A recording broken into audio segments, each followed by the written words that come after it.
Nos ados ont vu tous les Miyazaki, ils rêvent qu'on les emmène au Japon. Alors je vous donne rendez-vous au musée Ghibli à Tokyo, où vous serez transportés dans l'imaginaire du studio. Incroyable. Mon mari, lui, rêve de s'immerger à fond dans la culture nippone. Après un cours de dessin manga avec un artiste, je vous propose d'assister à une cérémonie du thé. Waouh. Et pour une expérience unique jusqu'au soleil levant, je vous ai réservé une nuit dans un joli ryokan avec un dîner traditionnel. Je nous y vois déjà.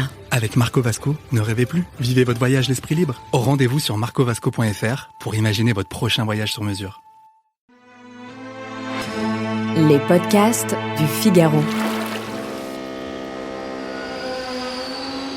Prêt pour le décollage.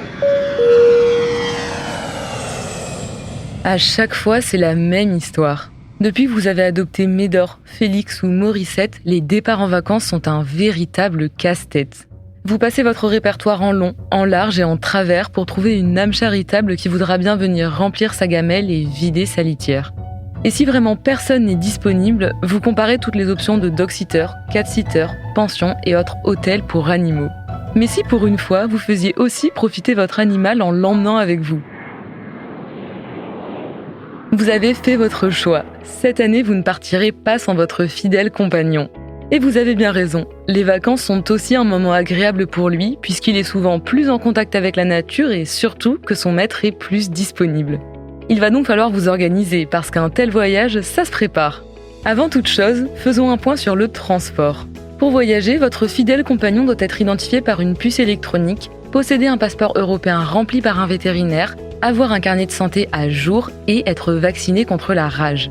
D'ailleurs, c'est l'occasion ou jamais de vérifier si tous ces vaccins sont à jour, s'il est bien vermifugé et s'il est assuré. Et au même titre que vous prépareriez une valise pour un enfant, pensez à celle de votre fidèle compagnon. N'oubliez pas de glisser un kit santé complet comprenant une brosse, un traitement antiparasitaire, son carnet de santé, des calmants légers, des médicaments contre le mal des transports et de quoi désinfecter les petits bobos.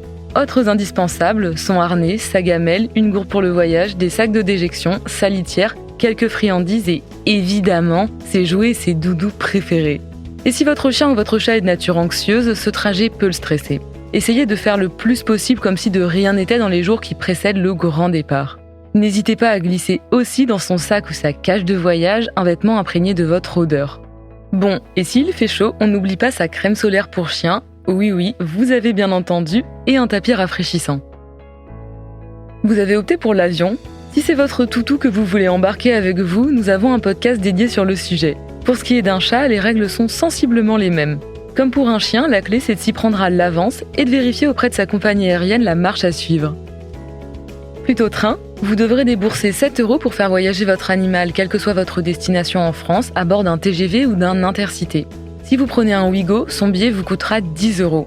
À ces tarifs, il sera possible de l'installer dans un sac ou dans un panier, ou bien de le laisser en laisse et muselé à vos pieds.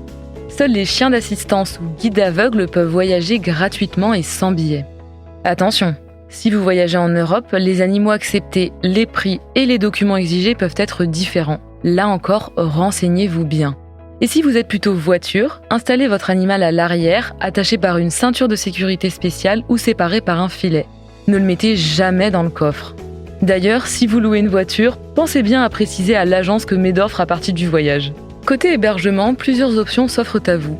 La plupart des sites de réservation possèdent le filtre Animaux admis que vous pouvez activer pendant votre recherche, mais cela ne suffit malheureusement pas. Pensez bien à appeler l'hébergement pour vérifier s'il est véritablement pet-friendly. Surtout, gardez en tête que certains hôtels appliquent un supplément pouvant aller jusqu'à plusieurs dizaines d'euros par nuit pour accueillir votre boule de poil. Pour une recherche plus précise, vous pouvez par exemple consulter la carte interactive de la fondation 30 millions d'amis qui recense 20 000 adresses partout en France. Et de manière générale, vous pouvez consulter la myriade de blogs et sites spécialisés sur le sujet comme Emmène ton chien ou encore Chien voyageur. D'ailleurs, saviez-vous qu'il existe carrément des hôtels dédiés aux animaux et à leurs propriétaires ? C'est par exemple le cas de l'Alpha Dogs House près de Paris qui accueille chiens, chats et maîtres.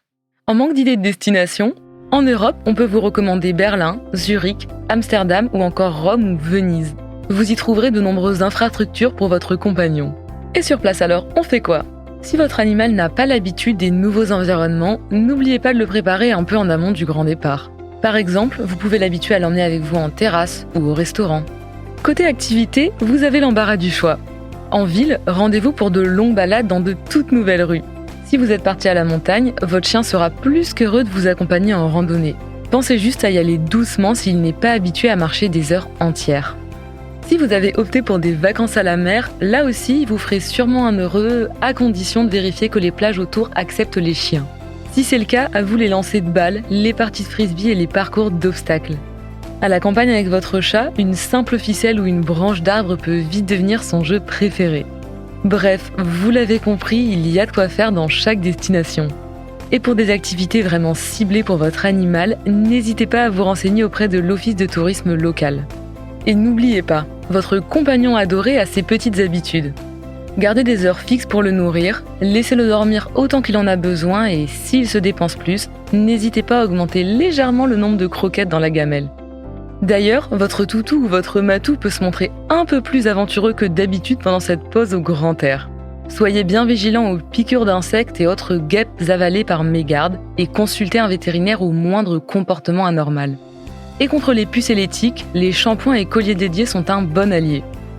Et ce n'est pas tout. Vacances ne doivent pas rimer avec négligence. En cas de forte chaleur, laissez votre animal se reposer et refroidissez-lui régulièrement les coussinets avec un gant humide. D'ailleurs, en parlant de coussinets, faites attention au bitume brûlant l'été. Placez votre main plusieurs secondes dessus. Si vous ne tenez pas, votre animal ne tiendra pas. Et au retour d'une longue balade, vérifiez toujours ses coussinets. Et à la montagne, attention aux patous, les chiens qui gardent les troupeaux. Maintenez votre animal près de vous si vous en croisez un. Si vous partez l'hiver, dans la neige, couvrez votre animal de vêtements imperméables et chauds et mettez-lui des chaussons. Aussi, faites bien attention qu'il n'avale pas de neige et au retour d'une balade, séchez-le bien. Avec tous ces conseils, une chose est sûre, vos vacances auront du chien. Merci d'avoir écouté ce podcast. Je suis Julie Malo, journaliste au Figaro. Vous pouvez retrouver Question Voyage sur Figaro Radio, le site du Figaro et toutes les plateformes d'écoute. Si vous avez aimé cet épisode, n'hésitez pas à vous abonner et à laisser votre avis. À bientôt!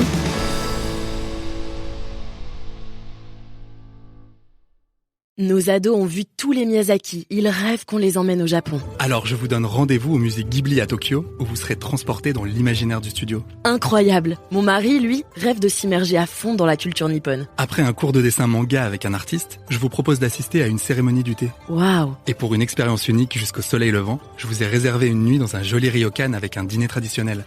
Je nous y vois déjà. Avec Marco Vasco, ne rêvez plus, vivez votre voyage l'esprit libre. Rendez-vous sur marcovasco.fr pour imaginer votre prochain voyage sur mesure.